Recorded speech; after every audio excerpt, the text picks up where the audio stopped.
Assalamualaikum. Selamat pagi. Pukul 11.30 pagi hari ni. Awal sikit. Saharudin. Saharudin beraniologi. Mana kandatologi mana? Umairah kandatologi? Nasruddin kandatologi. Oi, Nasruddin. Nasruddin kandatologi? Oi. Nasruddin kandatologi. Wah. Nasruddin kandatologi. Balik. Masuk kandang. Kenapa tu Mak Alik? Alik Blacky. Alik Blacky. Wah. Kau luka teruk balik ke?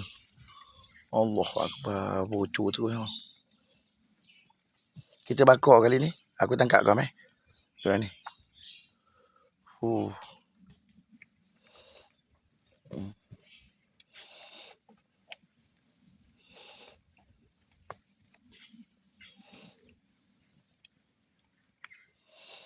Masuk Blacky, masuk kandang.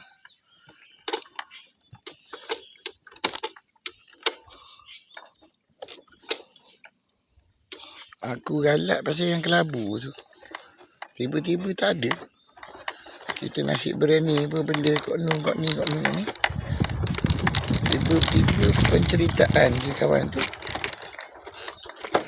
Ada usul pula. Usul skemalitik. Skemerizo.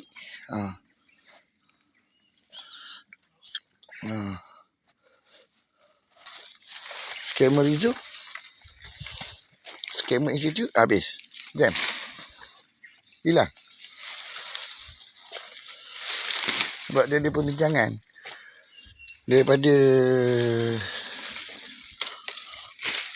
fundamental skema.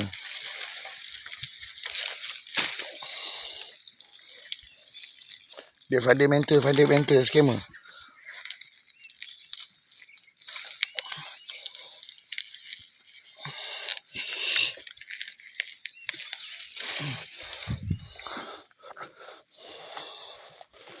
Okey. Masuk. Masuk kandang. Hari ni 7 hari bulan 5 2026. Bersamaan dengan 19 Zulkaidah 1447 Hijrah. Alhamdulillah. Dia jadi macam mana tu dalam aduan baru ni dalam story tu. Aku nak tahu juga. Kan? Macam mana sistem skemalitik cikgu ni. Kan? Macam mana dia boleh curi barang-barang aku. Lepas tu aku ni mendapat hidayah Allah kat situ. Hidayah tu. Okay? Alright, Putih?